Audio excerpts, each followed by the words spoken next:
C9N Central es una presentación de Tokio, mejorando cada parte de tu vida con el Pacto de Confianza NGO. De Vivian Paredes Zanotti, y por causas ajenas a la voluntad de los mismos no tuvo un desenlace fatal del señor Alejandro Zanotti. Estas conductas determinantes para el desenlace fatal se encuentran tipificadas en el artículo 105 del Código Penal como el hecho punible de homicidio doloso, sometido a juzgamiento. Este tipo penal resultó ser enteramente acreditado en el presente juicio y la autoría de los mismos quedando calificada la conducta de todos ellos dentro del tipo penal descrito en el 105, inciso primero, en concordancia con el artículo 26 y 27 del Código Penal y el artículo primero, inciso primero, en concordancia con el 29 del mismo cuerpo legal. Autoría directa individual. Es aquel que de modo directo y personal realiza el hecho típico. El Código habla de quienes realizan el hecho por sí solos. Es por eso que se encuadra también la conducta de Cristian Omar Morán Galeano, Nicolás Fernando Cáceres Oviedo, José Domingo López Borrego y Luis Ángel Sevilla Montela e Ignacio Sosa Pineda, dentro de lo establecido en el Código Penal. Para considerar la cuestión respecto a la autoría atribuida a los acusados, ya mencionado, en la comisión del hecho punible de homicidio doloso por un juicio, es necesario previamente realizar las siguientes consideraciones en consonancia con las probanzas del juicio. Todas las conclusiones que se desarrollarán están probadas ante el tribunal, y el tribunal centra su motivación en los siguientes aspectos, que también van a ser mejor explicados en la sentencia escrita. Que probar la certeza del hecho ya descrito se pasa a establecer legalmente a través de la existencia de innumerables indicios de la participación como autores del hecho punible de homicidio doloso de los acusados: Cristian Omar Galeano, Nicolás Fernando Cáceres Oviedo, José López Borrego, Luis Ángel Montela. La prueba del único medio seguro de reconstrucción de la autoría de estos hechos y las circunstancias de cómo se desarrollaron, las cuales fueron acreditadas mediante pruebas objetivas sobre las que únicamente fueron incorporadas al proceso la secuencia de consentimientos probados, que otorga fuera de toda duda veracidad a esta conclusión. Los principales sin perjuicios de otros que se han señalado en la sentencia escrita son: durante el debate se demostró que Luis Ángel Servillán Rotela dirigió la actuación en el lugar del hecho como autor de los disparos, primeramente hacia el suelo desde la camioneta que ingresó en segundo lugar. Con los tres primeros disparos desde la segunda camioneta con el pleno conocimiento de todas las circunstancias, es autor en el sentido que no realizó funciones auxiliares como los choferes, sino tuvo el dominio total de su auto y se dirigió con ese fin. Dos vainas percutivas de la pistola Glock 9mm ARA 834 perteneciente a Luis Servillán Rotela. Todos los intervinientes, independientemente, tomaron la decisión de salir medio cuerpo por la ventanilla de los vehículos que le transportaban y disparar, como Cristian Omar Morán Galeano, quien fue visto realizando el disparo por Juan Venegas. Aquí hubo dominio del suceso por cada uno de los autores. Juan Venegas también vio los disparos realizados de Nicolás Cáceres Oviedo y por José Domingo López. También fue testigo de cuando López, Nicolás y Morán, así como describió en su certificado, bajaron y siguieron a pie. El fiscal Carlos Alcaraz mencionó que le había preguntado a Luis Servillán si había disparado. Le manifestó que sí había disparado. En relación a Ignacio Sosa, las dos vainillas servidas percutidas, según pericia realizada y valorada en juicio, correspondía al arma utilizada y designada de Ignacio Sosa. Además de la vida extraída de la víctima, Alejandro Zanotti correspondía a la misma arma según la pericia realizada por el licenciado Cantero y Teodoro Rodas. Las pruebas admitidas en juicio con las que se mostraban los hechos y la autoría han sido obtenidas sin violar derechos y garantías fundamentales. Se garantizó la correcta oralidad, publicidad, mediación y contradicción, sometiéndose al raciocinio de este tribunal juzgador. En conclusión, se atribuye a Cristian Omar Morán Galeano, Nicolás Fernández Cáceres Oviedo, José López Borrego, Luis Servillán Rotela, Ignacio Alcides Sosa, la autoría del delito de homicidio doloso en calidad de autor, dado que resulta de los sucesos, como ya se expresó, que no existió acuerdo previo entre las personas que disparaban al interior del vehículo Nissan Frontier, donde se encontraba Vivian Paredes Zanotti, Alejandro Zanotti, Ana Franco Ulrico Zanotti, sino que cada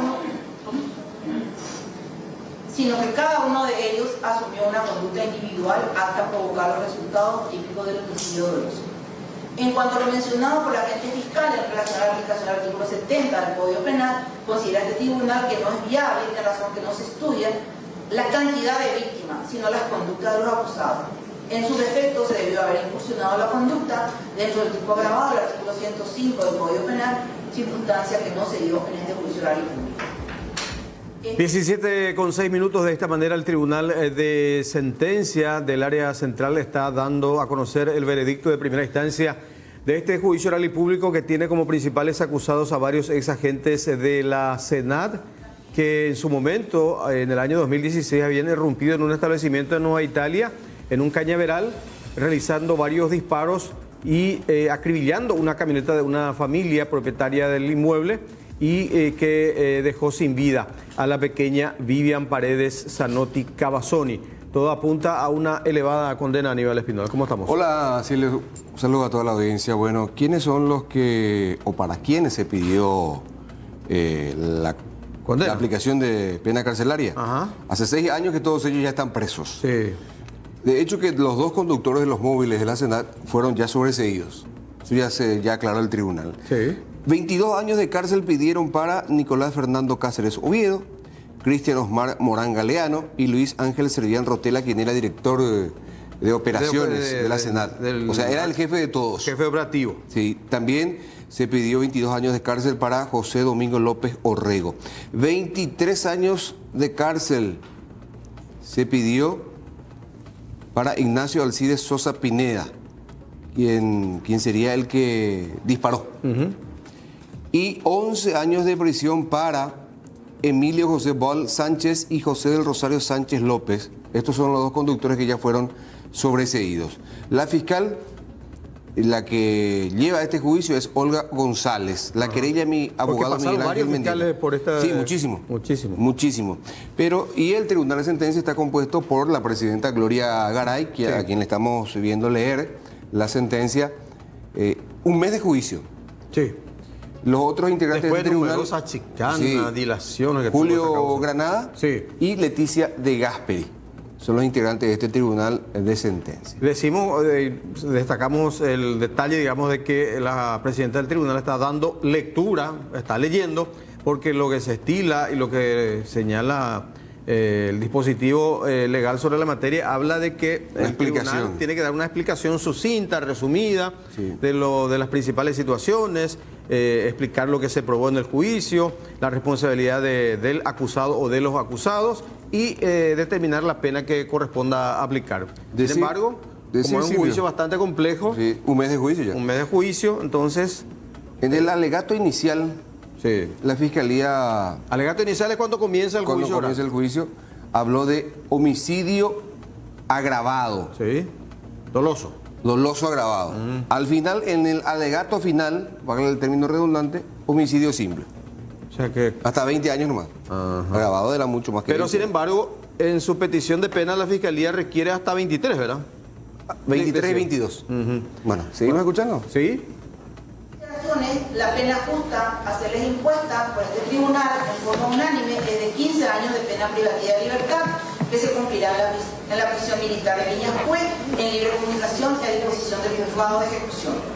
Se revoca el arresto domiciliario que fue dictada a los acusados Cristian Morán, Luis Servián, Nicolás Cáceres, Alcides Sosa, José Domingo López, y en consecuencia se decreta la prisión de los mismos por los fundamentos ya esgrimidos. La lectura de la sentencia, señores, se realizará el 15 de julio del 2022 a las 12:30 ante la Secretaría de este tribunal. Quedan las partes todas ratificadas. Es todo, señores. Muchas gracias. El resto estará plasmado en la sentencia. Bueno, 15 años. Actualizamos entonces a nivel, ¿sí? 15 años de prisión. Condena en primera instancia. ¿Cuántos ex agentes de la Senat? A ver, de vuelta los nombres completos. Sí. Nicolás Fernando Cáceres Oviedo. No sé si hay reacción del... A ver, Ara está adentro. ¿Araceli? Bueno, Araceli contigo. Y después, ¿qué pasa? Sí. Hacemos un redondeo. ¿Cuál es la reacción de la familia? Allí vemos que están entregando algunos efectos personales a los ahora condenados en primera instancia, quienes van a ser remitidos ya de ahí de la sala de juicios orales a la cárcel militar de Viñascue, porque Sí. estaban con arresto domiciliario, Aníbal. Al resto domiciliario. Sí. Araceli, ¿algunas reacciones? Sí, buenas tardes. Sí, ahora estamos tratando de acercarnos a los mismos, a los familiares también que están conteniendo a los otros. Sin embargo, los que fueron absueltos, serían los choferes, Sí. están bastante tranquilos. Me voy a acercar a uno de ellos. Bueno, acercándome. Bueno, señora, ¿qué tal? ¿Cómo se encuentran después de la pena familiar? No puedo hablar ahora en este momento, por favor, disculpe. Quiero hablarme de eso. Mientras tanto, que abogado, que con este resultado el abogado Luis Villasanti, que representa a los ex agentes, a uno de ellos, a Villa. Y sí, totalmente absurda la sentencia. ¿Qué quiere que le diga? Por lo menos con relación a Luis Servián me parece una sentencia absurda, una sentencia totalmente desproporcionada y bueno, vos son las reglas del juicio. Se mediatizó más de la cuenta de la causa y bueno, vamos a tomar los recursos necesarios. Están incurriendo el tribunal de sentencia, creo que están incurriendo en prevaricato por el tema de la revocación de las medidas. Necesariamente no podrían haber revocado las medidas de prisión porque ya estuvieron 5 años y medio presos. ¿Se mantiene que van a Viñascue entonces? Sí, por ahora sí. Pero yo creo que esto en la semana que viene ya estarán otra vez en libertad porque por lo menos tienen que cumplir un arresto domiciliario porque ya están en prisión preventiva. No pueden seguir en prisión preventiva. Y si el tribunal no nos da la libertad o no nos llegan a dar más, vamos a tener que hacer lo que ya habíamos hecho, ¿verdad? Actuar nuevamente y tendríamos que vernos obligados a denunciar nuevamente al Estado paraguayo ante el organismo internacional por violación de derechos humanos. Ahora, estos 15 años ya se descuentan lo que ya llevan computando, ¿no? Sí, se descuentan, pero igual es una sentencia injusta. Es total y absolutamente injusta, pero vamos a seguir peleando. ¿Por qué cree usted, abogado, que es injusto? Araceli, Porque en ningún momento quedó terminada la... que nos precise, que nos precise el abogado si Por todos están con medidas alternativas a la prisión ya, o alguno de ellos sigue en prisión. La utilización del arma ARA 834 que nunca utilizó. Abogado, ¿todos están ya con medidas alternativas de prisión o algunos ya estaban ya cumpliendo? No, todos estuvieron 5 años, 6 meses No. presos. Y están hace 1 año en arresto domiciliario. Ah, todos. Y vamos a volver a pelear, ¿verdad? Todos. Hace un año ya estaban con arresto domiciliario. Sí, hace 1 año estaban, hace 6 años y medio que dura la causa. 6 años cumplió hace poco. Bueno, esta es la primera instancia. Usted anuncia que va a apelar la sentencia. Sí, iremos hasta la 4ª instancia si así fuera necesario, porque hay violación de derechos humanos.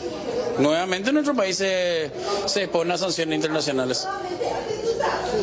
Gracias, abogado. Hay Ahí otra vemos reacción. también la reacción de uno de los familiares.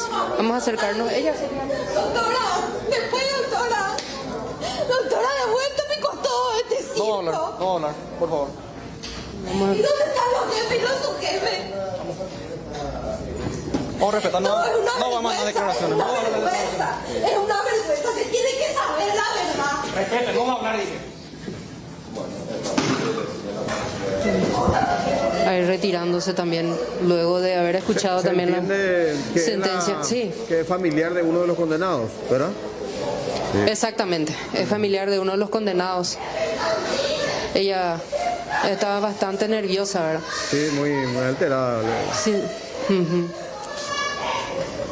Bueno, vamos a seguir buscando más Ella reacciones. Sí, ella es familiar de Cristian Morán. Ah, ya. Condenado a 15 años. entonces. 15 Que es años el- todos. Hay con que todo, sí, hay que todo. descontar los 6 años ya que están en la cárcel y bajo arresto domiciliario. Y como decía el abogado Villasanti, tengo entendido que no se les puede revocar las medidas alternativas, porque ya más de 5 años estuvieron presos, estuvieron en prisión. Y sin embargo, la decisión del tribunal es enviarlos De vuelta a prisión. de vuelta a prisión. Lástima que los familiares de la pequeña víctima estaban ahí así participando también de... No estaban presentes. Nada más se encontraba la fiscal Olga González y el abogado creyente Miguel Ángel Mendieta. Ah, Pues la vemos bastante afectada Sí. a la familiar de Cristian Osmar Morán Galeano. Él también se lo veía muy afectado, estaba sentado bien en el medio de remera blanca.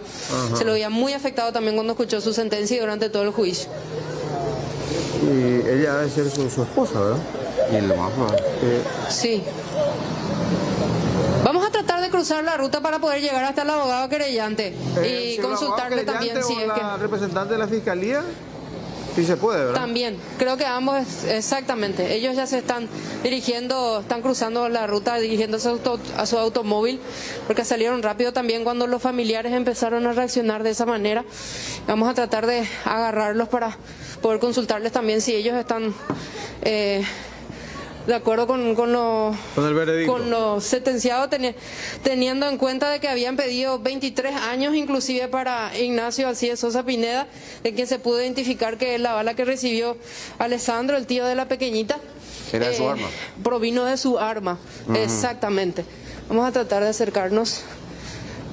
Parece que ya se subieron a sus automóviles. Vamos a tratar de pedirle unos minutitos nada más. Sí, sí. Una consulta nada más.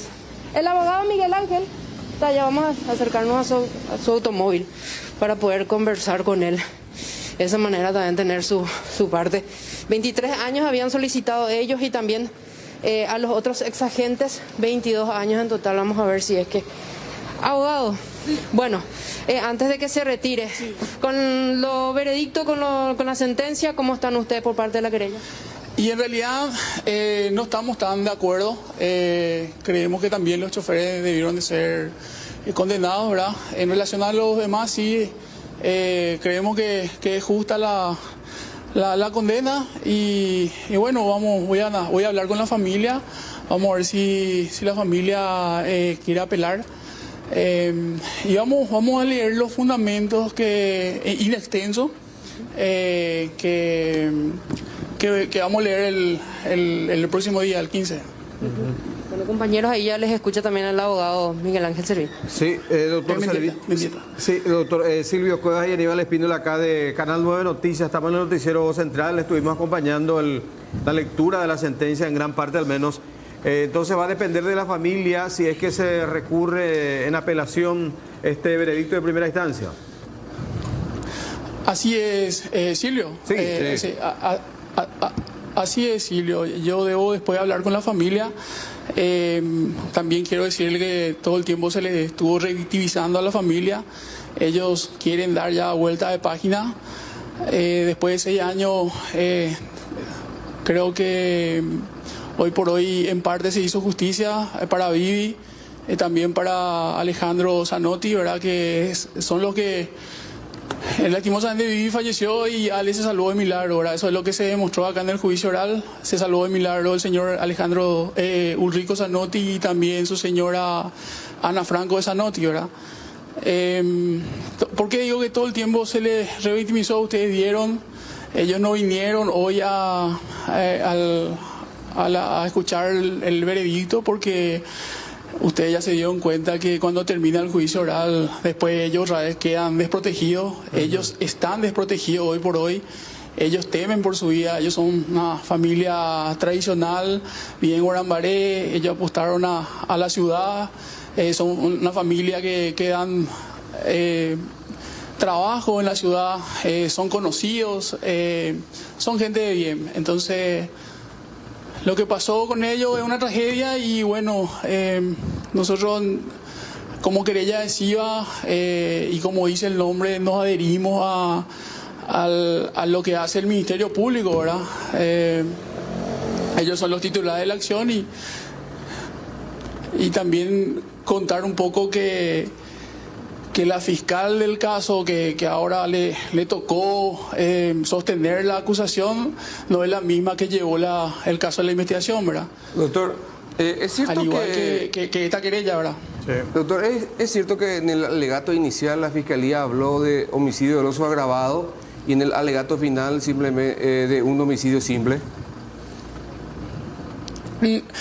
Mira que no fue tanto así. En realidad la defensa hace su trabajo, trató de confundir, trató de llevar por otro lado. Ellos quisieron en todo momento instalar de que no se podía demostrar quién le mató a Vivi, y con esa teoría ellos pretendían dejar impune esto, ¿verdad? En realidad no se trataba de una situación de imponer realmente quién tenía la razón, sino era de buscar la verdad y ellos inclusive cuestionaban el tema del dolo, ¿verdad? Y para que entienda la gente común y corriente que no es técnica o que no es avesado en la materia de derecho, es sabido de que disparar un arma hacia las personas, eso tiene una consecuencia, ¿verdad? Y esa consecuencia tiene un resultado. Entonces, lo que nosotros buscamos, como te dije en un principio, la fiscal de la causa, Olga González, heredó esta causa, como pasa en todas las causas en realidad, ¿verdad? Empieza un fiscal y por el camino termina otro y así, ¿verdad? Entonces, hay que tener en cuenta también el derecho 2 más 2 no es 4, entonces muchas veces tiene cuestiones, hay teoría, imagínate, en el tribunal son 3, estaba el cuarto que era el suplente, que sí me pareció bien que esté el suplente, porque si le recusaban a uno de ellos, y el suplente, como ya escuchó todo el juicio, entonces ya asumía, ¿verdad? O sea que hubo predisposición de llevar a cabo el juicio oral. Entonces, de ese lado sí estamos tranquilos, o sea, por fin después de 6 años se pudo realizar y hubo mucha chicana en este caso, ¿verdad? Ahora, doctor, en paralelo a este proceso penal, ¿también se instaura un juicio civil de indemnización o de reparación que podría alcanzar al Estado, sí, o no? Silvio, tengo entendido que mi colega ya inició ese juicio contra el Estado paraguayo. ¿En qué estado de la causa se encuentra el juicio civil? No sé, porque debo de hablar con el colega que inició y también manifestar de que el colega estuvo enfermo, por eso yo le tuve que sustituir en este juicio, ¿verdad? Pero sí, ahí, respondiendo a tu pregunta, sí, concretamente hay una demanda. El Estado paraguayo, a través de la Procuraduría, está chicaneando, como se dice, ¿verdad? Con sendas excepciones. Y mira, yo te cuento, haciendo memoria, recuerden que en este caso le removieron al ministro de aquel entonces de la Senat.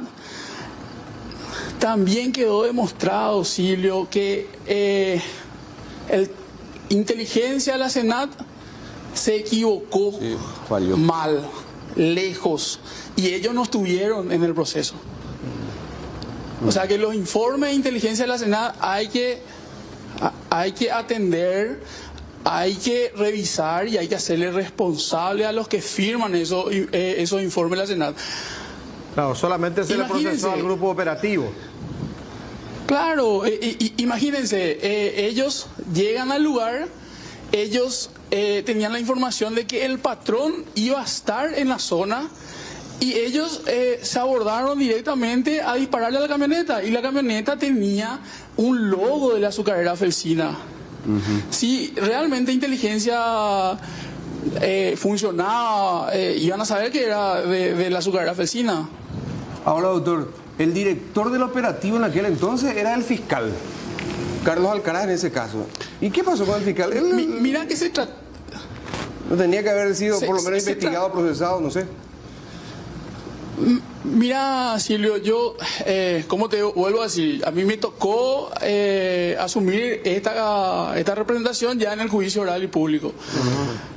De todo lo que yo pude leer, en realidad el fiscal de la causa ingresó último. Sí, llegó medio tarde. Ingresó último. No. Para que entiendan, lo que tenían que abordar eran los de las fuerzas especiales, o sea, los agentes especiales. No hubo fuerzas especiales, eran agentes especiales lo que abordaron, ¿verdad? El fiscal entra después. Claro, porque el fiscal no llevaba armas, eso también quedó demostrado. El fiscal y los asistentes fiscales no llevaron armas. Inclusive, en un momento dado, ellos quisieron confundir que uno de los asistentes tenía armas, y realmente eso se demostró que tampoco fue así. El asistente fiscal se va en la primera camioneta con una suerte de que le acompaña a ellos para que los agentes al llegar al establecimiento no quieran hacer otras cosas que estén fuera de lugar, ¿verdad? Era una especie de garantía el asistente fiscal de la fiscalía, ¿verdad? Imagínate cómo estamos ahora.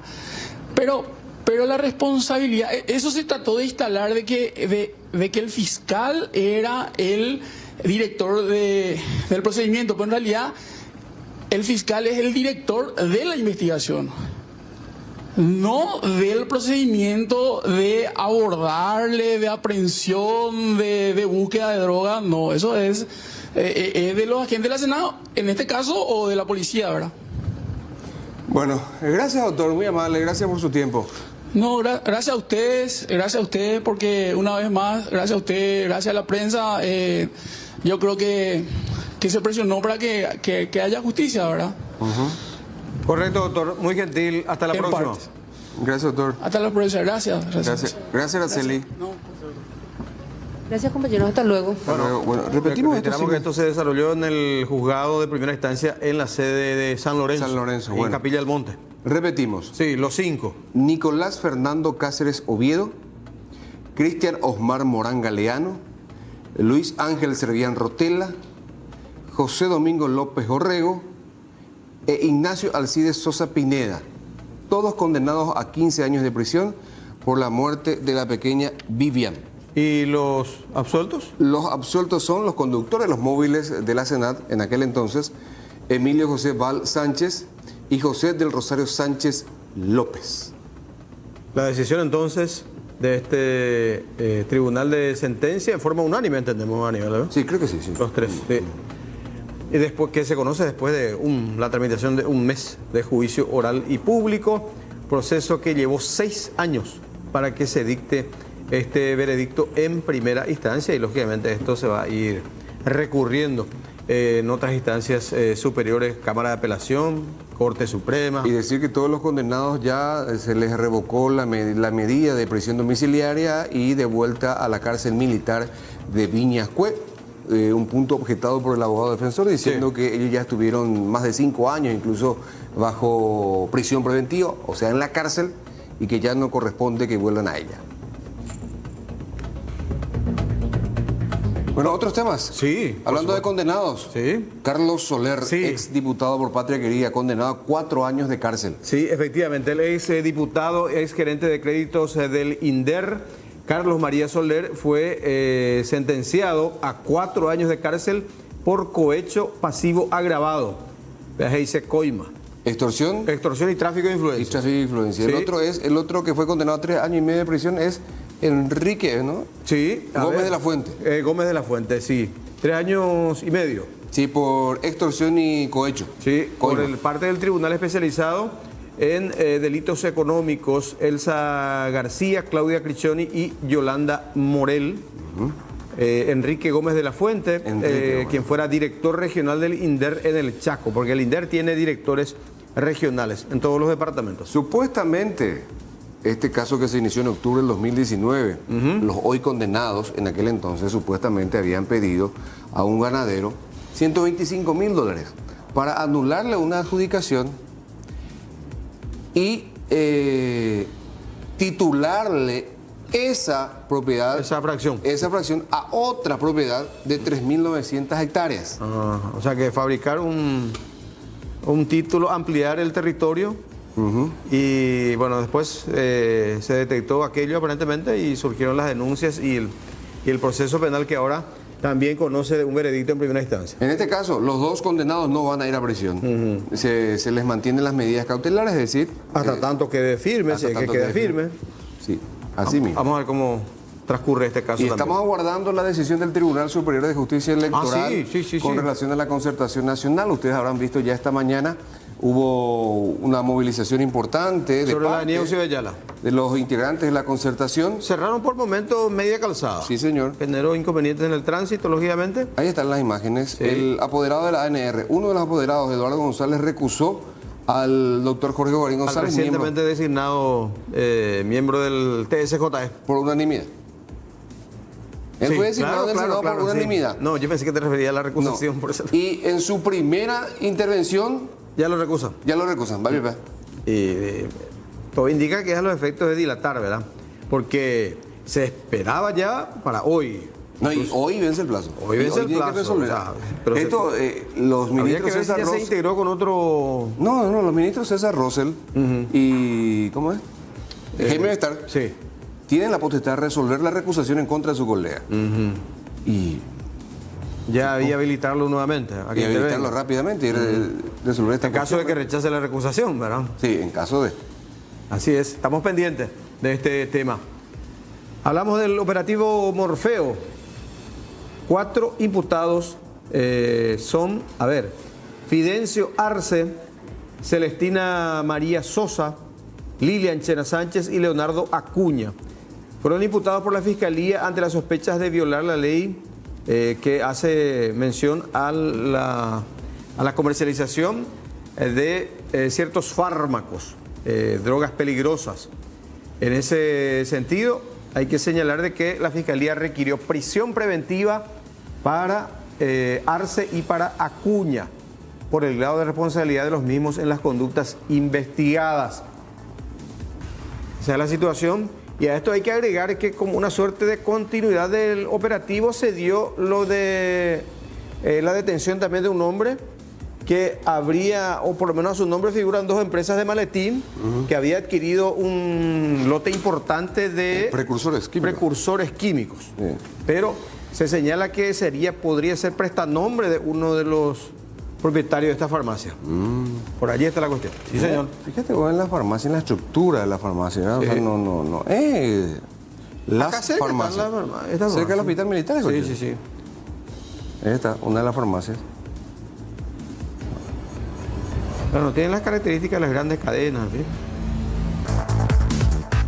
¿Y ustedes recuerdan el caso de Jonathan Fabro, condenado a la Argentina a 14 años de prisión por abuso sexual en niños? Bueno, esa sentencia de 14 años de encierro para el exfutbolista, incluso de la selección paraguaya, fue ratificada hoy por un tribunal de apelaciones con un agravante. Sí. Le modificaron La calificación. la calificación. Es decir, los jueces consideraron que hubo acceso carnal, o sea, violación, y eso haría que le modifiquen también la pena carcelaria, o sea... Que le modifiquen para arriba, para que eleven arriba, la pena. le estarían aumentando la pena Sí. de 14 años que le fue impuesta en primera instancia. Un juzgado de casación es el que confirmó la condena por un lado y por el otro modificó la calificación y dispuso la remisión del expediente a consideración de un juzgado federal para que realice una nueva medición De la pena. de las penas y aplicación precisamente de una nueva sanción.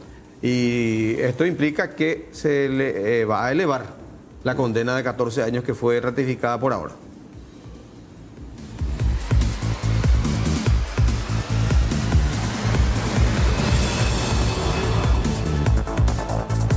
Después de mucho tiempo hablamos nuevamente de Arrón y Martí. ¿Recuerdan? Están ellos refugiados en Finlandia, ¿verdad? Sí. Finlandia, sí. La Cancillería junto a Víctor paraguaya. Colmán. ¿Perdón? Junto a Víctor Colmán también. Junto a Víctor Colmán. Víctor Colmán, que uno ni su fotografía parece no tiene. No. Bueno, la Cancillería paraguaya volvió a protestar ante la Agencia de las Naciones Unidas para los Refugiados para el sur de América Latina.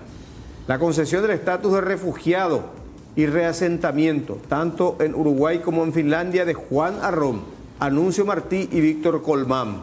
Víctor Colmán, como decía una vez uno de los miembros de la Corte Interamericana.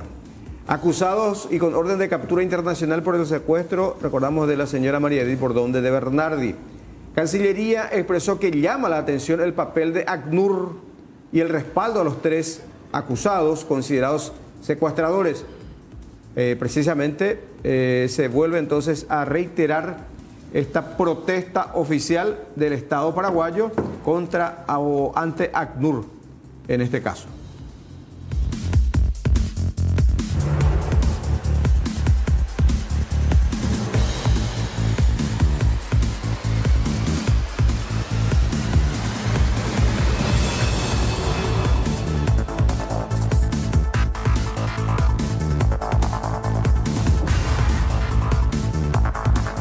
Hay que hablar de Oscar Ramón Cardoso, alias King Kong, este hombre que fue extraditado a la Argentina para completar su pena aquí en Paraguay, pero que terminó siendo asesinado por 2 sicarios en la zona de Camuretá.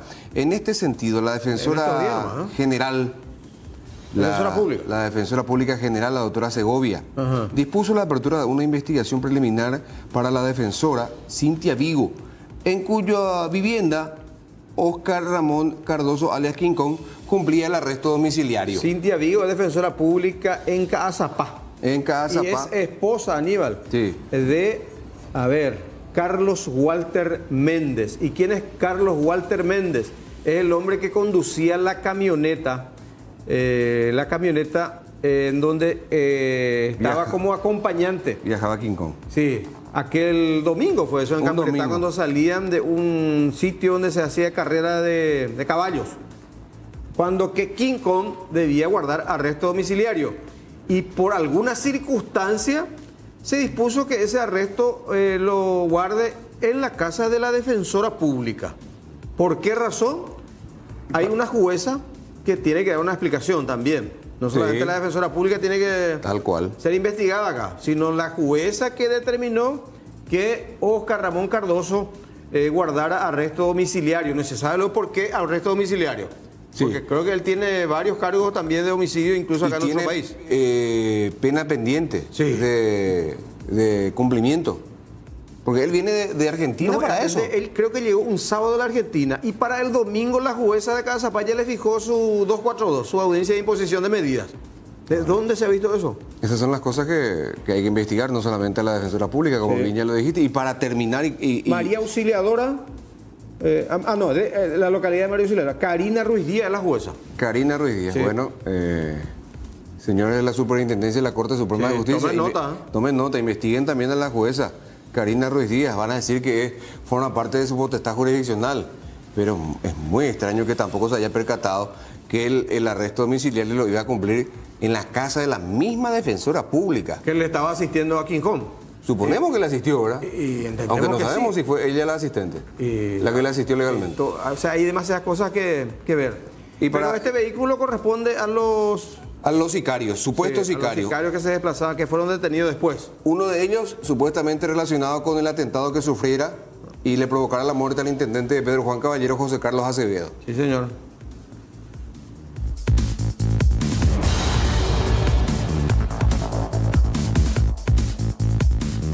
Bueno, susto hoy en Coronel Oviedo. Una gran explosión en un aserradero, una caldera. Tengo entendido que hay gente herida y por supuesto muchos daños materiales. Alexia Aveiro se trasladó hasta la capital departamental, en realidad a la ciudad de Coronel Oviedo, el departamento de Caguazú, la ciudad de Ajos. Hola Alexia, ¿cómo estás? Buenas tardes. Hola Aníbal, hola Silvia, ¿cómo están? Buenas tardes, el saludo a ustedes y a los televidentes. Realmente tremendo susto, fue de mucha e importante dimensión la explosión y de hecho el daño estructural que sufre en la zona de la caldera, que se encuentra distante aquí a unos 1000 metros aproximadamente. Y bueno, rápidamente les cuento, los propietarios de la empresa van a dar una conferencia de prensa, ya podrán observar que están preparando todo para dar detalles acerca de cuál va a ser el acompañamiento que van a hacer a sus funcionarios afectados y así también dar explicaciones de qué pudo haber pasado, si estaba en condiciones técnicas o no esta caldera que estaba operando y que finalmente termina explotando. Genaro Ignacio Barrios, jefe de fábrica, uno de los más afectados, que ya tuvo que ser derivado al hospital del quemado. Todos sufrieron lesiones, quemaduras y golpes en diversas partes del cuerpo. Otros 3 permanecen internados en urgencias del hospital de la ciudad de Coronel Oviedo. De hecho, el hospital de Coronel Oviedo se encuentra de aquí al límite del portón, a tan solo media cuadra. O sea, desde el ingreso a este aserradero TER, a unos 50 metros aproximadamente, sobre la ruta que conecta el barrio Azucena con el centro de la ciudad de Coronel Oviedo. Así también los otros heridos, Silvio Aníbal, son Arcadio Servín, mayor de edad, Miguel Ángel González, Silvio Montiel. Personas todas mayores que sufrieron lesiones, quemaduras, golpes y heridas.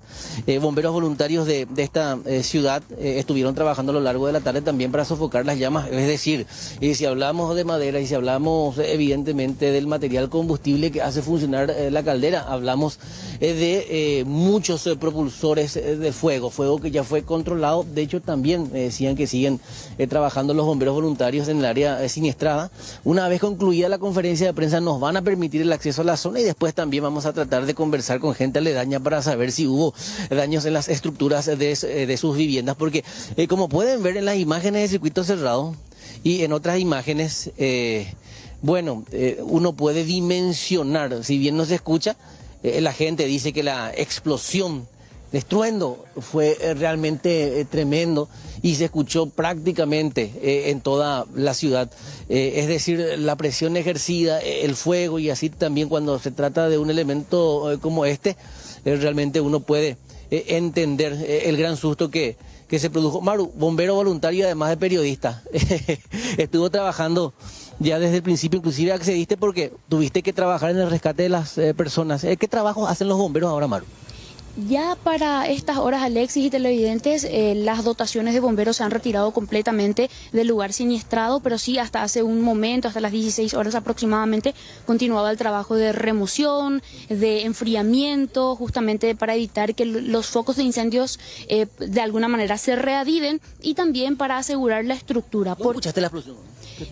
Del lugar donde yo me encontraba, que era en la zona Cruz, a unos 3 kilómetros, a 4 aproximadamente de este barrio, no, pero sí en los barrios, en los alrededores, sí, como lo son el barrio 1 de Marzo, barrio 12 de Junio, que está acá en inmediaciones del hospital, Azucena, tenemos también San Miguel, Cerrito, Santa Lucía. Esos son los barrios a la redonda que sí sintieron el impacto, e inclusive, te cuento, a unos 700 metros acá en los alrededores hay casas cuyos techos sus chapas se desclavaron por el impacto, y hay videos que están proveyéndonos de a poquito algunos restos de chapas, de hierro, fueron a parar también totalmente achicharradas, si me permiten el término, a los patios de las familias. ¿Hubo daños? Al hospital, según la directora del Hospital Regional de Coronel Oviedo, ningún daño. ¿Cuántas personas tiene el hospital? 2 específicamente, una con heridas menos graves y otras que sí sufrió heridas de importancia. El señor Servín, aparentemente, que él sufrió lesiones, Genaro Ignacio Barrios, ¿el que sufrió o Arcadio Servín? El señor Arcadio es la última persona a quien trasladamos a bordo de un vehículo de rescate del Cuerpo de Bomberos. Se encontraba consciente, con golpes más leves en comparación a sus otros 2 compañeros. Ya. Y Genaro, entonces, porque aparece el número 1 que en la lista de víctimas, es el que fue trasladado al hospital del Quemado. Efectivamente, si me permitís los datos de las 3 víctimas. Genaro Ignacio Barrios, mayor de edad, jefe de fábrica. Arcadio Servín, que es funcionario, Miguel Ángel González, Silvio Montiel, dice quemaduras, golpes y heridas, es el informe policial, Maru. Y ahí va a contrastar también con las informaciones que ya tiene. ¿Qué tipo de quemaduras pudieron haber sufrido? Principalmente a la altura del rostro, el cuello, los brazos, parte de la pierna también. El señor Silvio Montiel es quien fue derivado al Hospital del Quemado. Los otros 2, en realidad el señor Miguel González, permanece en el Hospital Regional de Coronel Oviedo, al igual que Arcadio, que fue la última persona en ser asistida. ¿Las 2 personas son más leves sus lesiones? Más leves, en comparación al señor Silvio Montiel. Conste que se fue lúcido, afortunadamente. Él respondía, inclusive los propietarios de la empresa estuvieron acompañándolos, nos decían detrás de cámaras hace instantes, hasta hace un momento, y él seguía respondiendo e inclusive manifestando su preocupación por el estado de salud de sus compañeros. ¿Hubo ahí todavía en la zona del siniestro? Bastante, Alexis, todavía. Dijeron que vamos a ingresar a la zona después de la conferencia. Nos lo permitirán efectivamente con el cuidado que corresponde. Ya, gracias, Maru. Maru acá oficiando no solo de reportera del Sistema Nacional de Televisión, sino destacar que ella es bombera y estuvo trabajando, estuvo rescatando a las víctimas, Silvia Aníbal, y nosotros estamos en contacto permanente porque ya en instantes inicia la conferencia de prensa y después vamos a ingresar al área siniestrada y, como les decía, buscar a gente que ha sufrido el daño en la estructura de sus viviendas. Bueno, Alexis, estaremos muy atentos entonces. Y es un establecimiento bastante antiguo, según yo entiendo también. Antiguo, pero es importante. Es antiguo. Es grande, ¿eh? Y se extiende a unos 3 kilómetros aproximadamente. Nosotros hicimos un perímetro recién con Jorge Paredes y realmente la muralla que hace la perimetral en esta zona se extiende por unos 3 a 4 kilómetros inclusive. Ojo, ese está muy cerca luego de la ruta, ¿verdad, Alexis? Bueno, llegamos al quinto semáforo, seccional Colorado número 1, la principal de Coronel Oviedo. Sí, señor. Sí, derecha hasta el hospital, distrital de Coronel Oviedo. Llegamos a la distribuidora de agua de SAP y al ladito. Sí, allá está la SAP. Sí, se llega fácil. Sí. Bueno. Y vamos a ver también en qué pudo haber sido la causa, ¿verdad? Semejante explosión, pero eso solamente vamos a saber probablemente ya en esta conferencia de prensa, o por lo menos calcular cuál fue la causa, ¿verdad? A varios, incluso más de 1 kilómetro, creo que cayeron algunas piezas metálicas de esa caldera. Eso justamente estuvo diciendo Mauro. Ahí le vemos a Mauro justamente ataviada con su uniforme de bombera. Efectivamente. Muy activa. Sí. Esta vez le tocó ser entrevistada ella como bombera. Me parece. Estaba trabajando de reportera. Sí. Dale, Alexis, gracias. Estamos atentos. Entonces, ¿hay profesión peteña? Tal cual. Mira acá en lluvia, acá. ¿O qué vio, Alexis? Sí, está lloviznando. Me parece que es el propietario. Sí, está lloviznando. Está feo el tiempo. Sí, vamos a ver, me parece que es la persona que se baja, ya habla contigo. Sí.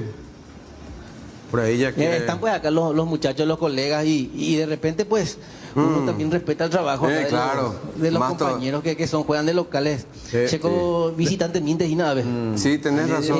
Es el... Correcto, esperamos que se acomoden bien y bueno, vos nos das el toque y la señal. Volvemos a entrar. Estamos conectados. Sí, señor. Adiós, señor. Bueno, hablamos de otro tema judicial. Con los ministros, en este caso Carolina Llanes, Luis María Benítez Riera y Alberto Martínez Simón, quedó integrada la sala penal. De hecho, Carolina Llanes es natural, así como Luis María Benítez Riera, de esta sala. Sala penal de la Corte, que estudiará la recusación planteada por Ramón González Daer contra los miembros del Tribunal de Alzada, apelaciones, Arnulfo Arias y Emiliano Rolón, que a su vez estudiarán la apelación de la condena de 15 años de cárcel por usura, lavado de dinero y denuncia falsa. O sea que, resumiendo, Ramón González Daer fue condenado a 15 años por usura y otros hechos. Se apeló esa sentencia, pero al mismo tiempo se le recusó a los camaristas que debían estudiar la apelación. Y para definir si los camaristas siguen o no entendiendo la causa, se integra la sala penal de la Corte. La sala penal. Sí. Ahora se integró la sala penal para que ellos resuelvan quiénes van a ser los camaristas que atiendan la apelación presentada por Ramón González Daer contra su sentencia de 15 años. Nos gusta enredarnos en otros asuntos jurídicos, ¿no? Sí, se va bien para arriba y vuelve para abajo. Así mismo.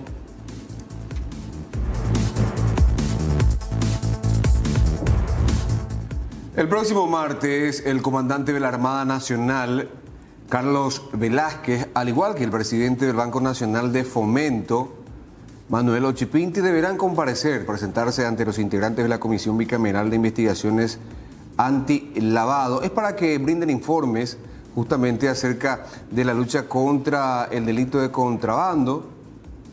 También se anunciaron desde la CBI que volverán a llamar a los directivos de las tabacaleras que no se presentaron la semana anterior. Esto se estaría produciendo para la siguiente convocatoria, es decir, después de la comparecencia del comandante de la Armada Nacional, como así también del presidente del Banco Nacional de Fomento, cuyo llamado se debe justamente a la clausura de las cuentas bancarias pertenecientes a la firma Tabesa.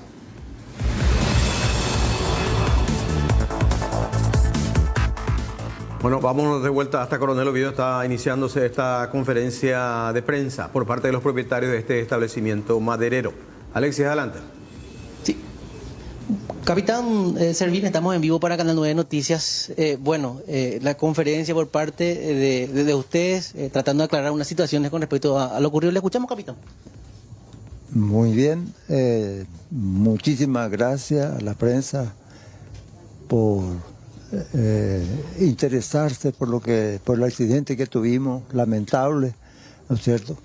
Pero es propio de cualquier trabajo un accidente de esto. ¿Accidente de trabajo cómo se dice? Accidente de trabajo, digo yo. ¿Por qué? Porque falló una de las máquinas nuestras, explotó una caldera. Por suerte, en un día en donde la gente no estaba trabajando. Por eso tuvimos solamente dos accidentados. Capitán, cuando hablamos de una falla técnica, yo sé que debe haber una pericia, pero inicialmente, ¿qué pudo haber pasado? Y pudo haber pasado que el marcador de la presión de esa caldera estuvo fallando y no se dio cuenta el operador entonces. Y cuando se dio cuenta ya no podía más remediar y explotó. ¿Eso suele ser técnicamente muchas veces revisado? O sea, no es habitual. No, porque la caldera para explotar así como explotó es muy raro. ¿Por qué? Porque solamente cuando le falta agua explotó. Y esa vez seguramente le faltó agua. ¿A qué temperatura operan estas calderas? Y opera a 120, 130 más o menos. ¿Pudo haber superado ese límite térmico? Y superó, seguro, y eso solamente puede superar por falta de agua, insuficiencia de agua. Capitán, si tenemos que buscar responsables, o sea, cuando falta agua puede ser un error humano. Y no, yo creo que, o sea, puede ser humano como puede ser de la máquina. ¿Por qué de la máquina? ¿Por qué? Porque hay una bomba inyectora que funciona a motor para alimentar esa caldera. Y si eso falló y el marcador no marcó, entonces fue falla de máquina. Y con respecto a los funcionarios que fueron víctimas, capitán, ¿la empresa se hace responsable, está asistiendo? Por supuesto, uno de ellos está un poco más grave, el otro ya se fue de su casa, parece, el accidentado. ¿Tres fueron en total, capitán? Dos nomás. Dos accidentados. ¿Todos ellos están asegurados por el nivel? Sí, ¿Esta es una empresa formal? Sí, es una empresa formal. Es una empresa formal. Y yo lamento más, porque ahora con esto seguramente voy a tener que dar una pausa hasta arreglar las máquinas. Y muchos de los funcionarios se van a quedar sin el puchero de cada día. En el rubro del aserradero, ¿qué función cumplen las calderas? Y las calderas es la que alimenta a la prensa, exacto, alimenta también a los secadores eléctricos, que nosotros tenemos 2 secadores de lámina. Entonces ese es fundamental para nosotros. Y aparte de eso, los rollos que va a ser desbobinados se tienen que cocinar también con la temperatura, con el vapor de la caldera. ¿Estima usted cuánto es el impacto económico de esto? Porque van a tener que comprar una caldera nueva, capitán. Y es muy difícil de aventurar, de que es un agujero económico para nosotros va a ser, ¿no es cierto? Pero menos mal, nadie falleció. Si por ejemplo esto ocurría cuando estábamos trabajando a pleno, yo podría estar lamentando 20 fallecidos, 10 fallecidos. Justo fue en el horario del almuerzo, capitán. No, hoy no se trabajó para arreglar caldera. Justamente, porque tenemos 3 calderas. Eso es. El tinglado que colapsó también es una pérdida importante. Es una pérdida importante porque todo lo que encontró a su camino, porque la caldera voló. Más o menos a 20 metros encontramos. ¿Tiene seguro la caldera? No tiene. Capitán Ayala, ¿sería la primera vez en la historia de la empresa Terpar lo acontecido? No, esa es la primera vez. Bueno, de esta índole sí es la primera vez. Pero antes ya tuvimos, por ejemplo, incendios, ¿no es cierto? En 2 ocasiones. Y ese es el problema de nuestro rubro, que trabajamos con productos así, muy inflamables. Como la madera. Muy inflamables. Y ese es inclusive el motivo por el cual nosotros no conseguimos empresas que quiere asegurarnos la firma. Por la peligrosidad del rubro. ¿Por qué? Porque nuestra materia prima es lámina, que es muy inflamable. Menos mal que esta vez no llegó a afectar eso. Capitán, decía el impacto económico, o sea, si bien no se puede cuantificar aún, mencionaba que mucha gente, va a tener que parar por un tiempo la fábrica. ¿Cuántas aproximadamente o todavía no quiere arriesgarse a decir cuánto van a cesar? Y seguramente en una semana hemos reiniciar ya en algunos rubros, gracias a la colaboración de vecinos, de colegas que me van a auxiliar, me van a prestar su máquina, qué sé yo. Y seguramente una semana. Pero la reparación total va a llevar seguramente unos 2-3 meses. La cantidad total de funcionarios trabajando aquí. Nosotros tenemos 75 aproximadamente. Van a trabajar escalonados por grupo para que no todos cesen de una vez. Y ahora no, resulta que cada sección es diferente y no se puede mezclar funcionarios de una sección donde puede llevar la otra. Entonces vamos a tener que seguramente darle algún apoyo para no pasar en blanco. Teniendo en cuenta que hay mucho material inflamable, fue importante el trabajo de los bomberos, capitán. Ahora hay riesgo de extenderse a la serrina, a la madera. Muy importante, ¿por qué? Porque gracias a ello no se propagó hacia la parte más importante. O sea, no me afectó la prensa, que es, y su conjunto de máquinas, que es la máquina principal en la producción de terciado. ¿Tuvieron daños con materia prima, por decir, madera, láminas, que se perdieron? Muy poco, muy poco. No llegaron a incendiarse eso. Solamente aquellos que estaban enfrente a la caldera que se sientó, se quemó, ¿verdad? Este es el aserradero más importante con el Oviedo, porque me estaba fijando en la magnitud, la dimensión. Bueno, yo no quisiera... La modestia aparte. Modestia aparte. Pero nosotros tenemos varios rubros aquí. Tenemos aserradero, tenemos machimbradora, tenemos faqueadora, tenemos 3 picadoras, chispeadora. Normalmente nosotros estamos produciendo 3 cargas de chip todos los días. Y ese chip se usa muchísimo para alimentar caldera moderna. La nuestra es todavía a leña. Capitán retirado Fermín Ayala, propietario de la empresa, haciendo referencia primeramente a que finalmente, si bien hablamos de una magnitud importante en la explosión, la derivación de 2 personas heridas, también mencionaba acerca del cese temporal del trabajo, teniendo en cuenta que era muy importante la funcionalidad de esta caldera, no estaba asegurada y aún no quiere hacer una estimación económica de las pérdidas, pero que evidentemente por tratarse de un trabajo riesgoso, las aseguradoras no quieren asegurar este rubro. Sí, se entiende. Ahora, Alexis, no sé si él comentó, el capitán, el propietario, la cantidad de obreros que trabajan en ese establecimiento, más allá de los proveedores, en fin. Si puedes retirarnos un poquito de esa parte. 75 total. ¿Cuánto? 75 a 80. 75. 75 a 80 funcionarios. Compatriotas que podrían, digamos, quedar sin actividad por un tiempo al menos. Claro, una semana, estima él, en principio, teniendo en cuenta que va a trabajar con otros colegas de su rubro que van a prestarle este sistema que a través de la presión inclusive hace trabajar toda la maquinaria. O sea, la caldera es básicamente el motor de todo el trabajo que se realiza en este aserradero. Correcto. Gracias, Alexis. Buen retorno. Saludos a Maru también. Hasta luego. Adiós, adiós. Adiós, señor. Así será. Bueno, ayer hablábamos, Aníbal, en un contacto telefónico con el jefe de gabinete de la Municipalidad de Asunción y confirmaba esta idea, ya no hay idea, esta determinación que tiene incluso origen judicial de la implementación próxima del sistema de estacionamiento tarifado nuevamente. Entre el mes que viene y septiembre ya se va a implementar esto. Septiembre. Parsin le ganó a la Municipalidad de Asunción la demanda judicial $5 millones.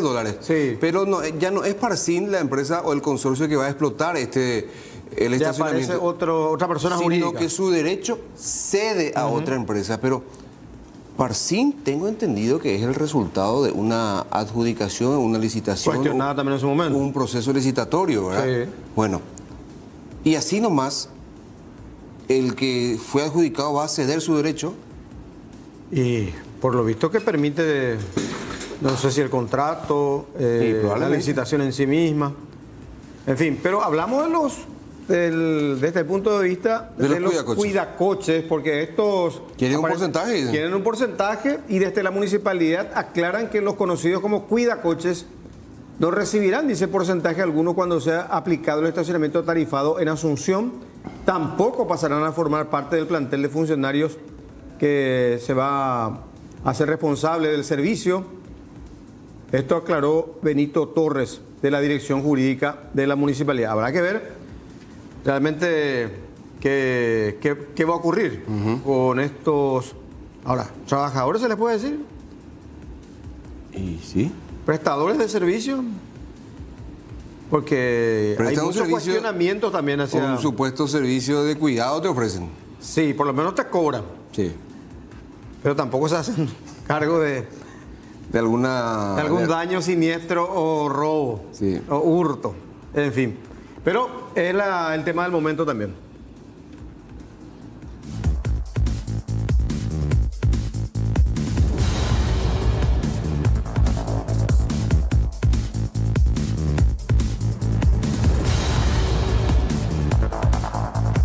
Y vamos a hablar de política porque adherentes de la concertación nacional, que incluye a varios partidos políticos y movimientos, sí, se manifestaron hoy frente al Tribunal Superior de Justicia Electoral allí sobre la avenida Eusebio Ayala, cerrando inclusive media calzada. ¿Para qué la protesta? Para exigir ya el reconocimiento de la concertación y la autorización para el uso del padrón nacional en las internas de la concertación del próximo 18 de diciembre. Sí. ¿Y qué pasó ahora? Hoy el TSJ tiene que resolver este tema. Vence el plazo a la medianoche. Vence a la medianoche. ¿Y qué hicieron los colorados? ¿Qué pasa si no se pronuncia? Es que la ley le obliga a pronunciarse. Bueno, también hoy. la Corte tiene obligaciones legales en cuanto a plazo y no siempre cumple. A veces se despide 6 años después.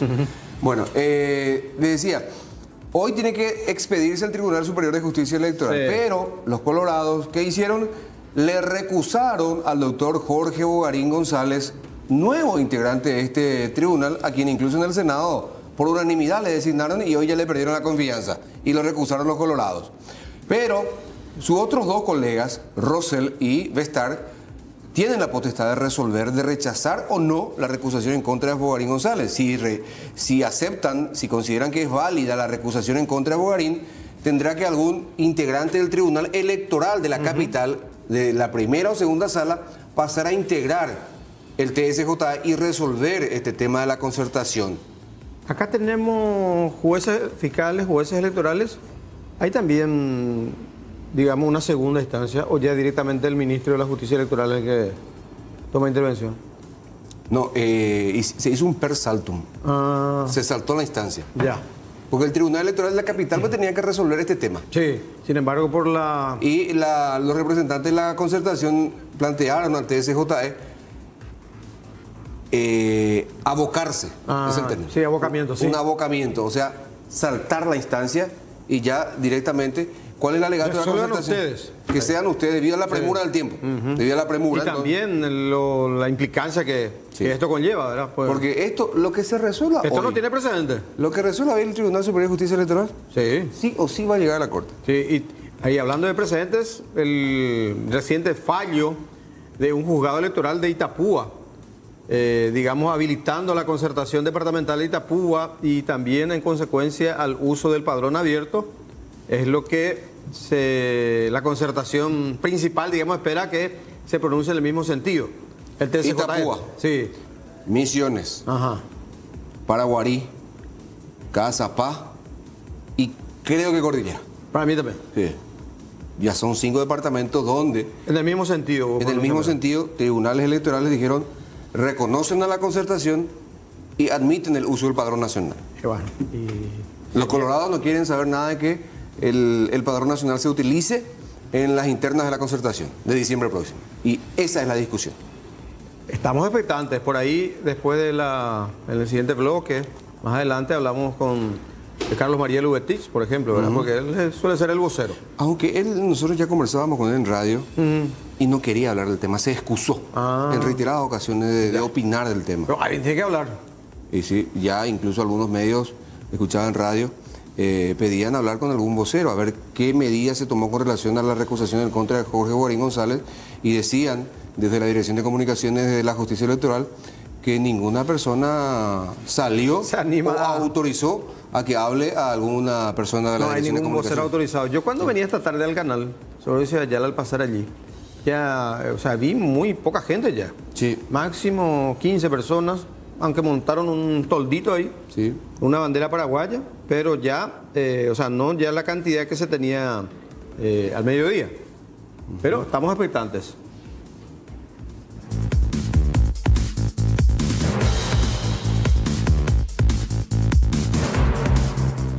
Bueno, se venía anunciando también la implementación de una huelga de funcionarios a partir de la próxima semana en la Dirección General de los Registros Públicos.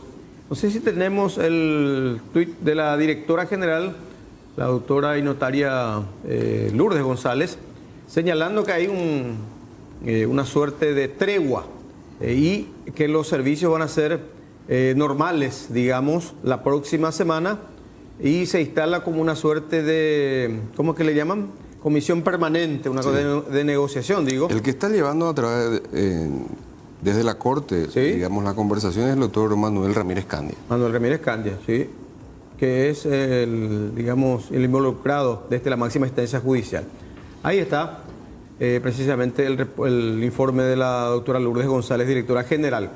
Para tranquilidad de los usuarios de la Dirección General de los Registros Públicos, he sido informada, dice, por parte de representantes del Sindicato de Funcionarios, que la huelga ha sido levantada, dice luego, y que se declaran en asamblea permanente. Ese es el término. Por tanto, la atención será normal la semana próxima. Esto en cuanto a los registros públicos.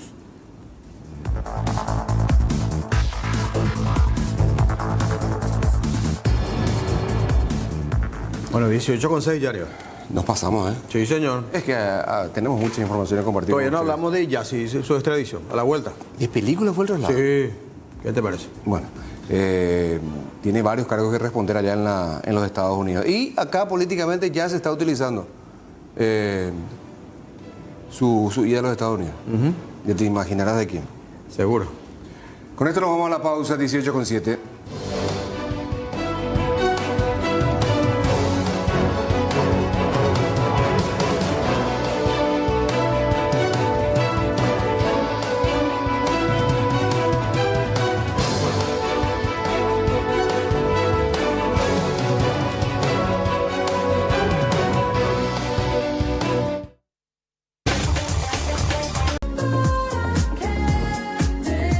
El compañero Alexis Aveiro continúa en este establecimiento siniestrado en Coronel Oviedo y precisamente ya tenemos esas imágenes del sector afectado por este gran incendio, la explosión y el incendio. Alexis. Bueno, Aníbal, esta es la caldera. Puede notar en qué condiciones quedó. Es hierro, es un metal muy duro, muy resistente. Pero si podemos notar en estas imágenes, al ver cómo quedó, uno ya puede dimensionar qué tan fuerte fue la explosión. Hablamos de estas calderas que solemos ver inclusive en algunas imágenes de documentales y películas y realmente tiene una dimensión de aproximadamente 7 metros de largo y después también el hueco adentro, todas estas estructuras que, bueno, una vez que iba combustionándolo de adentro, iba generando la presión para alimentar prácticamente a todos los motores y las maquinarias de este aserradero. Esta es la zona de la explosión. Esta es la caldera. De hecho, lo tocamos y ya no hay calor en él. Y esta es la destrucción. Explosión, efecto directo, destrucción. Todo lo que vemos acá, esta era una estructura, un tremendo tinglado donde estaban depositados varios elementos de madera y también otras maquinarias. Acá está el tanque de agua. Y van a recordar un detalle, decía el capitán, el propietario, que al parecer la falla o falta de agua o los marcadores de presión no estaban funcionando y eso evidentemente confunde al técnico. Parecía que estaba todo normal, pero finalmente tanta presión que no era marcada determina que se produzca la explosión y a partir de acá ya vemos los restos de metal, así también los motores de otras maquinarias que quedaron destruidos. Acá vemos las prensas, los aserraderos, los motores, toda una estructura muy importante, hay mucho metal. De hecho, toda esta zona está también bajo riesgo de derrumbe. Y ahí volvemos otra vez a la conclusión de que el impacto económico que sufre esta empresa es tremendo. Porque, ¿qué es lo que ven acá ustedes en toda esta área? Destrucción. No solo la estructura acá de las chapas, sino también de prácticamente todas las maquinarias de esta área de aserradero específicamente. Acá en este sector las chapas, las estructuras, los cimientos inclusive, los soportes.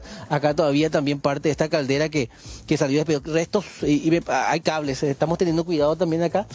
Me decía acá la compañera Maru Molas que no hay electricidad porque para atacar el fuego necesariamente se tuvo que cortar el suministro de energía eléctrica. Y acá, fíjense, otros productos, otro material inflamable que no explosionó, afortunadamente. Fíjense, garrafa 1, garrafa 2, también estos tubos de oxígeno que tienen presión en su interior y que evidentemente pudieron haber explotado, pero no alcanzó. Y después todos los metales despedazados en toda esta área.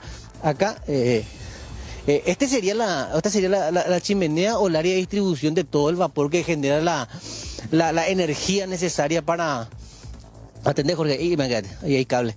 Y ahí todavía podemos ver inclusive un poco de humo. Y la parte más dañada de este sector. Imagínense ustedes que afortunadamente en los 75 no se encontraban solamente la gente que suele operar en este sector, porque realmente sí estaban todos trabajando, porque esta es el área central de trabajo. Allá de fondo, las láminas, las maderas, que no fueron alcanzadas por las llamas y que forma parte del lote que se salvó durante este siniestro. Y del otro sector, y a ese quiero llegar, que es en donde está el tinglado con estructuras de cemento, también de chapas de metal. No vemos bien en estas imágenes, pero vamos a hacer rápido el recorrido. Tenemos que hacer el giro, porque acá es el núcleo de la explosión. Acá se produce la tremenda explosión que finalmente casi se constituye en una verdadera tragedia. Pero si giramos y notamos toda el área, vamos a llegar a este que se encuentra más oscuro. Silvio, Aníbal, ustedes me copian porque no estoy teniendo retorno. Sí, perfectamente, te estamos copiando, acompañando. Sí. Nos preocupó un poco incluso el tropezón que tuviste. No, allá Cambotá. Allá Cambotá. O Pucáina, bebé. Sí, allá Cambotá, Jorge, o Pucáina, bebé. Traté de ser profesional, pero no se puede a veces, sí. Ahora entiendo por qué se mueve un poco la cámara. A ver si Jorge se estaba riendo. Sí. Ahora, o Pucáina, puta o Pucao. Ese tinglado Aveiro siniestrado, ¿qué dimensión más o menos tendría? Creo que es un tinglado enorme. Enorme, es más de 100 metros puede ser. Fíjate vos. Fíjense ustedes acá. Material combustible, madera, acerrín, un poco de plástico, los taquitos acá. Sí, y lo que pasa es que todos esos materiales después se reciclan otra vez, se hacen los famosos aglomerados que le llaman en la industria. Sí, el material compactado. Sí, compactado. Que se usa mucho ahora en las láminas utilizadas en la construcción ahora, que reemplaza la madera. Sí, porque la madera es carísima. Bueno, acá me dice Maru que hasta acá nomás llegue porque esta zona ya es peligrosa. Hay riesgo de colapso. Bueno, te dejamos ahí a ver. Fíjense, acá podemos notar el poder de la destrucción, de la explosión que se produjo poco después del mediodía, el tinglado que prácticamente sus techos volaron. Afortunadamente todo este material combustible no combustionó, valga la redundancia. Y efectivamente destacar también el trabajo de los bomberos que evitaron que esto se convierta en una verdadera tragedia y un siniestro de mayor dimensión. Sí, es así. Gracias, Aveiro. Gracias, compañero. Hasta luego. Hasta luego. Bueno, tenemos que hablar. La anécdota que uno pasa, ¿verdad? Sí, seguro. Bueno, tenemos listo eso que coordinamos, Iván. La jueza. Bueno, Silvio Cuevas estaba planteando cuál es la responsabilidad también de la jueza. Me dijiste Karina Ruiz Díaz de... Acá dice que es de María Auxiliadora, otros decían que era de Casapa. Bueno. Pero jueza penal de garantías. Este es el caso de alias King Kong. Este hombre que fuera asesinado, Oscar Ramón Cardoso, 52 años. Bueno, acá se planteaba qué es lo que corresponde, porque como ella llegó sábado extraditado a la Argentina, al día siguiente ya le da el arresto domiciliario y encima ese arresto dispone que sea en la casa de una defensora pública. Y cuando lo matan a Quincón estaba con el marido de la defensora pública. ¿Qué resolvió ahora el penal de María Auxiliadora Itapúa? ¿Qué resolvió ahora el Consejo de Superintendencia de la Corte Suprema de Justicia? Ordenar el inicio de una investigación preliminar a la magistrada Karina Ruiz Díaz, jueza penal de garantías de María Auxiliadora, de la Circunscripción Judicial de Itapúa. Así también... se decidió remitir los antecedentes a la superintendencia. de la General de Justicia. En el considerando se señala, tras el asesinato del peligroso criminal y narco Oscar Ramón Cardoso, alias Quincón, de 52 años, saltó a la luz que llamativamente la vivienda de la defensora pública de Cagazapá, Cintia Vigo, figuraba como lugar de residencia donde el hombre debía cumplir su prisión domiciliaria. El beneficio del arresto domiciliario había sido otorgado por la magistrada Karina Ruiz Díaz del Juzgado Penal de Garantías de María Auxiliadora, departamento de Itapúa. No solamente la defensora pública, por disposición de la defensora pública general, sino que también ahora la magistrada, a quien le estamos viendo, Karina Ruiz Díaz, van a ser investigadas. Tendrán que responder por sus actos. Sí, señor.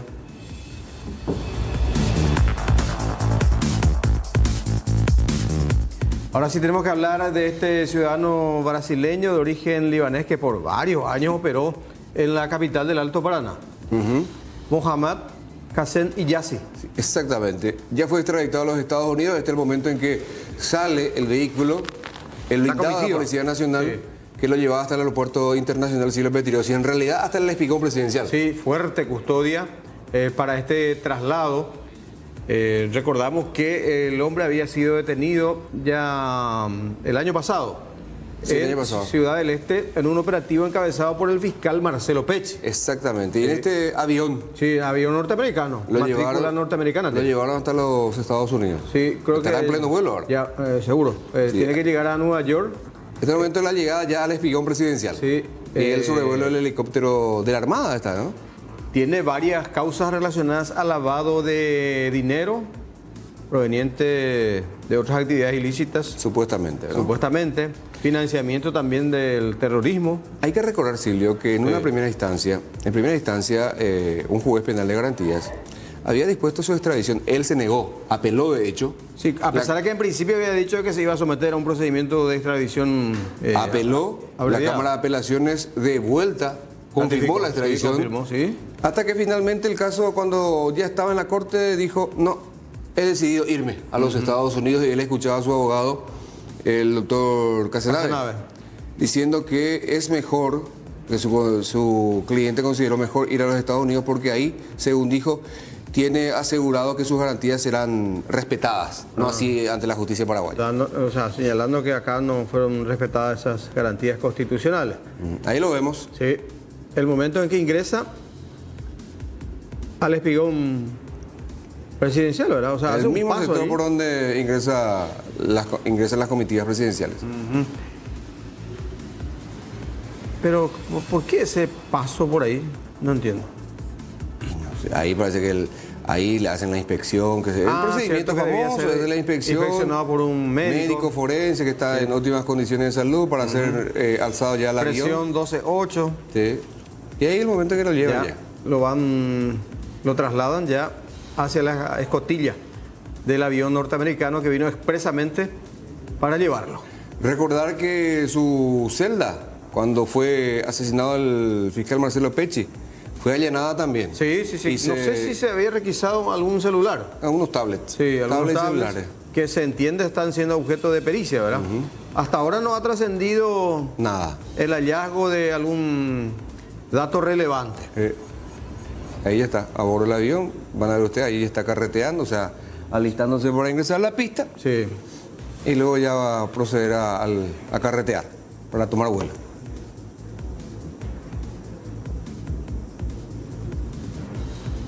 Ahí el avión incluso de vuelta escoltado por un vehículo artillado. Sí. Ahí ya carreteando para levantar vuelo rumbo a Nueva York. Sí, señor. Ahí le espera al señor Iyasi. ¿Unos cuántos años? Si es que lo declaran culpable. Sí. Con ese criterio de muchos años, varios narcos también fueron a los Estados Unidos y al poco tiempo ya estaban libres. Es así. Cuando veníamos hablando de expectativa de pena de 20 años, al final se aplicaron penas 5. Muy reducidas. Totalmente, o si no, un par de meses. Así es. Vamos a fijarnos en este Twitter. A ver. Twitter, el plano internacional, esto. Elon Musk, así se dice, ¿no? Sí, creo que sí. ¿Qué pasó con el amigo al final? ¿Compra o no compra Twitter? Comprar Twitter. Sí. Ahora canceló. Sí. El reporte que proviene de Nueva York dice: el empresario Elon Musk comunicó este viernes, hoy, al regulador bursátil de Estados Unidos que cancela la compra de Twitter que había anunciado el pasado abril por 44.000 millones de dólares, debido a una supuesta brecha, dice la información entre comillas, en el acuerdo por parte de la compañía tecnológica. ¿Qué será la brecha esta?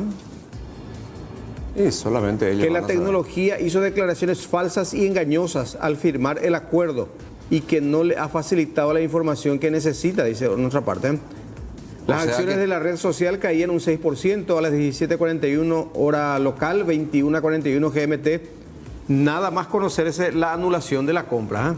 O sea, imagínate, que Twitter le mintió a Elon Musk. Sí, no le dio todos los datos. Es lo que da a entender, ¿verdad? Y habla de un ocultamiento entonces. Sí, pero fíjate, una operación de 44.000 millones de dólares. Bueno, aquí hay una transacción sideral. Que hablaba de la liberación total de Twitter. Sí. Y al final queda todo así como están las cosas. Y aparentemente sí, ¿eh?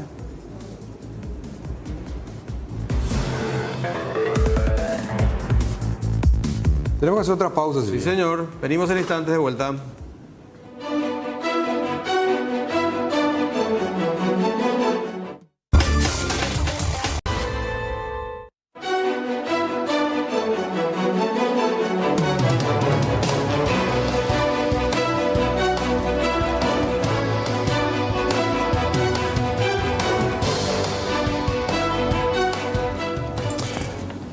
Porque desde Fleming sabemos que lo más valioso es tu salud y la de tus seres queridos. Fleming Medicina Prepaga te ofrece la mayor red de cobertura médica del país. Sé parte de una experiencia completa a favor de tu bienestar y de tu futuro con Fleming. Planes médicos integrales, adaptados a tus necesidades y posibilidades. Planes familiares, individuales, corporativos y enfocados en la tercera edad. Elegí con Fleming tu plan de vida y viví intensamente. Tenemos que hablar del hallazgo de un cadáver que se produjo en el interior de un inmueble en el barrio Vista Alegre de nuestra ciudad capital. Hoy en horas de la mañana, luego de la intervención policial y fiscal, se identificó a la víctima Hugo Daniel García, de 51 años, cuyo cadáver presentaba golpes sobre todo en la cabeza y en otras partes también del cuerpo. La vivienda donde se reportó este hallazgo pertenece a un ex comisario, retirado él, Neri Alberto Cabrera, quien llegó justamente a su domicilio y se encontró con el macabro hallazgo. En principio no pudo identificar bien a la víctima, pero luego, tras una mejor inspección, se logró identificar y dijo que incluso mantenía una relación de amistad con el fallecido. Aparentemente este se habría caído de la planta alta de ese inmueble y se produjo su deceso. Tenemos la nota con la agente fiscal interviniente. Lo que yo hice como interviniente es dar también intervención a la defensora de la niñez en atención a que habían niños menores en la casa, ¿verdad? Visiblemente la misma no pudo determinar la existencia de disparos o de muerte por rastros, por objetos punzantes o cortantes, ¿verdad? Sí presenta golpe, entonces eso es lo que queremos ver, ¿verdad? ¿Qué es lo que presenta el cuerpo? El cuerpo nos va a decir más cosas una vez que hagamos la evaluación en la morgue por parte de los patólogos también. ¿Frecuentaba el lugar, frecuentaba este lugar, la casa, digo? No tenemos esa información y eso no refirió tampoco el propietario. A mí me convoca aproximadamente a las 7 de la mañana. Nosotros recibimos el llamado por parte de la comisaría séptima de eso. Ahora nosotros vamos a estar después, posteriormente, también llamándole a los intervinientes. A prima facie, sí, ellos ingresan a la hora que dice el propietario, ¿verdad? De momento no tenemos, nadie escuchó nada, pero nos falta aún, en todo caso, entrevistarnos con otros vecinos que en este horario nos encuentran también, ¿verdad? Vamos al departamento de Canindeyú, puntualmente al distrito de Yacycaní, a la colonia Ibipajú, donde la policía logró detener a Aldo Velázquez Candia, 27 años de edad. Es el principal sospechoso de asesinar a los hermanos Francisco, Luis y Fernando González Mesa. Esto ocurrió en el interior del colegio Laguna Pacobá, en la noche del 7 de noviembre del año pasado. El detenido cuenta con antecedentes por robo agravado, tentativa de robo, violación a la ley de la patria potestad y homicidio doloso. El procedimiento fue encabezado por el fiscal Lucrecio Cabrera y por la subcomisaria de Olinda Lescano.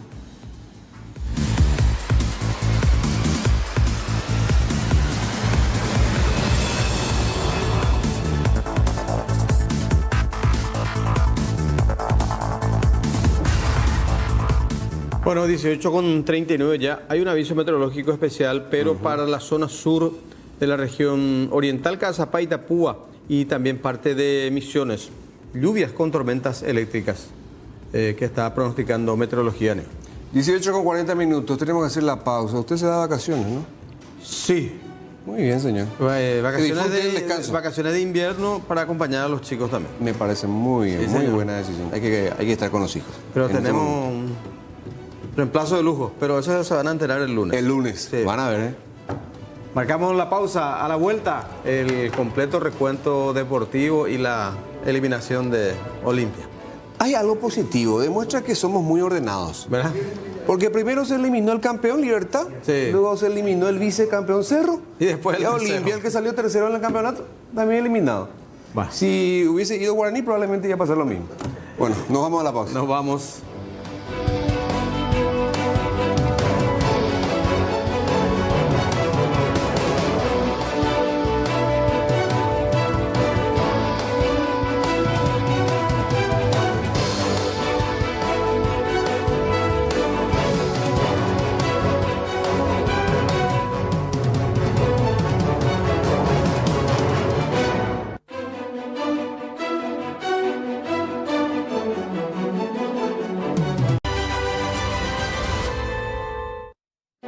Con 47 minutos en todo el territorio nacional, nos vamos al ámbito deportivo. En el noticiero central les vamos a hablar de esta competencia que tiene mucha carga histórica y que comenzó el día de hoy. Alejandro Galanti, uno de los pilotos más ganadores en la historia del Tras Chaco Rally, se quedó este viernes con la primera etapa de la competencia en la edición 2022 de la máxima fiesta del deporte motor nacional. Galanti, junto a Marcelo Toyotoshi y comandando el Toyota Etios R5, conquistó la etapa inicial del Tras Chaco Rally, edición número 50, que contempló un recorrido de 156,49 kilómetros cronometrados a razón de 7 pruebas especiales. En la segunda etapa de la Rally del Chaco, calificada como el colador de la competencia, promete ser una de las más duras. Empieza bien temprano, allí en la zona de Semelpa, ruta de 092, y después terminará en Campo Karen, picada ancha, para culminar la etapa con el arribo del primer auto aproximadamente a las 18:28, 18:30 del día de mañana. Por ahora, Alejandro Galanti pica en punta y ganó el primer día. Bueno, cambiemos de tema, hablemos ahora de esta gran expectativa que se genera en torno al debut de la selección paraguaya femenina en la Copa América, a celebrarse a partir de hoy justamente en Colombia. La albirroja femenina absoluta aguarda con mucha expectativa su debut en la competencia frente a la anfitriona Colombia, hoy a las 8 de la noche, 17 horas local, juego que ojalá empiece a marcar el camino a la clasificación mundialista. El calendario albirrojo contempla los siguientes cotejos. Este viernes se frente a Colombia, el lunes 11 de julio se medirá con Chile, el jueves 14 su rival será Bolivia, en la cuarta jornada quedará libre y finalmente en la última chocará contra Ecuador el miércoles 20 de julio. En esta edición, los 3 mejores equipos que resulten del certamen irán de manera directa al Mundial Femenino del 2023 en Australia y Nueva Zelanda, mientras que la cuarta y la quinta selección avanzarán a un repechaje. El campeón y subcampeón respectivamente clasificarán a los Juegos Olímpicos de París 2024. Escuchamos a una de las principales figuras que tiene la albirroja femenina, a Jessica Pirayú Martínez. Estamos trabajando para tener una idea de juego, que nos salga todo bien allá en la Copa América, la idea de juego que tenemos pensado en hacer. Nosotras todas estamos ilusionadas, con fe, de cumplir nuestro objetivo, que es clasificar al Mundial, pero vamos a ir paso a paso. Primero se juega contra Colombia y tenemos que hacer todo lo posible para sacar buenos resultados. Bueno, partía sin ninguna duda con la aureola de favorito, candidato a clasificar a la siguiente etapa de la Copa Sudamericana. Sin embargo, defraudó, terminó siendo un fiasco el de Olimpia ante el Atlético Goianiense. Ningún equipo paraguayo sobrevive a nivel internacional. Al rey nadie le para, carajo. ¡Vamos, Olimpia! Paso a paso con humildad, carajo. ¡Aguante Olimpia, carajo! El mismo equipo de Pep Guardiola de Barcelona, papá. Así mismo, igualito. ¡Grande Olimpia, carajo! Parecía casi asegurado el boleto a los cuartos de final de la Copa Sudamericana tras el 2-0 conseguido por Olimpia en el partido de ida en Sajonia. Inclusive el decano pudo haber sacado una mayor diferencia de cara a la revancha. Sin embargo, la historia fue completamente distinta en el lance de vuelta en el Estadio Serra Dourada, en donde Olimpia protagonizó una de sus peores presentaciones en mucho tiempo y fue superado infinitamente en el primer lapso. Los de Julio Cáceres entraron dormidos, sin reacción y perdiendo en todas las facetas del juego ante un goianiense al que le bastó el empuje para en 7 minutos emparejar el global, con los goles del ex cerroporteño Diego Churín. La gran solución es esta, siempre responde Churín y Ayrton.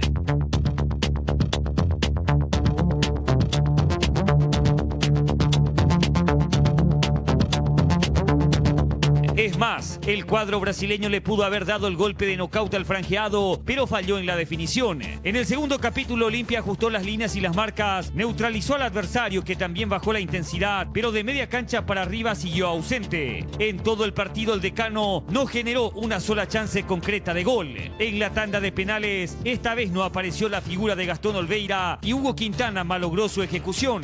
Goianiense se impuso por 5-3 y avanzó a la siguiente fase de la competencia. Richard Ortiz y Saúl Salcedo reconocieron que prácticamente regalaron el primer tiempo. Creo que el primer tiempo regalamos, veníamos con la ilusión de clasificar, entrar a jugar a igual. Teníamos una ventaja muy importante y lamentablemente entramos dormidos el primer tiempo y regalamos, creo. Creo que la verdad que el primer tiempo ellos fueron muy superiores a nosotros, consiguieron los 2 goles. Luego, al finalizar el primer tiempo y el segundo tiempo fue mucho más parejo. Obviamente, este no era el resultado que queríamos, vinimos en busca de la clasificación. Por desgracia, no lo logramos y nos vamos muy tristes a casa. De esta manera, Olimpia hizo un papelón quedando eliminado de 2 copas internacionales en solo 43 días. Primero de la Libertadores y después de la Sudamericana. Y lo peor, ante un rival que por lejos no es de los más competitivos del fútbol brasileño. Una situación vergonzosa para el conjunto guaraní, que no se compadece con su rica historia.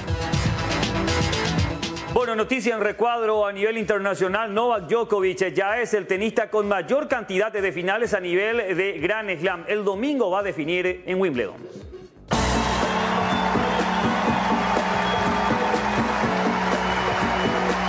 Novak Djokovic buscará este domingo su 6º título en Wimbledon.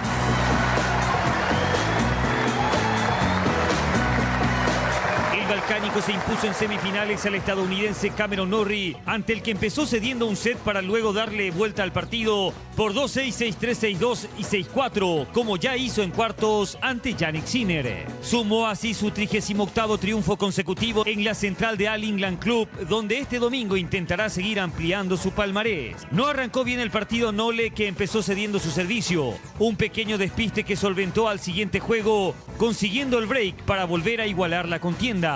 Pero el británico, arropado por un público que vibraba con el tenista local, supo aprovechar el juego errático del serbio, tocado por el sol y los 30 grados que bañaban la central, para volver a romper y encarrilar el primer set. Reaccionó a tiempo para dar la vuelta al partido, sumar 3 sets consecutivos y colarse una vez más en la gran final londinense, convirtiéndose en el tenista con más finales de Grand Slam disputadas. Un total de 32 acumula Djokovic, una más que Roger Federer y Rafael Nadal. En la final, el número 1 de la ranking se medirá a Nick Kyrgios. El australiano llegará a ese duelo sin disputar la semifinal, en la que debía medirse a Rafael Nadal, pero este quedó fuera del torneo por su lesión abdominal.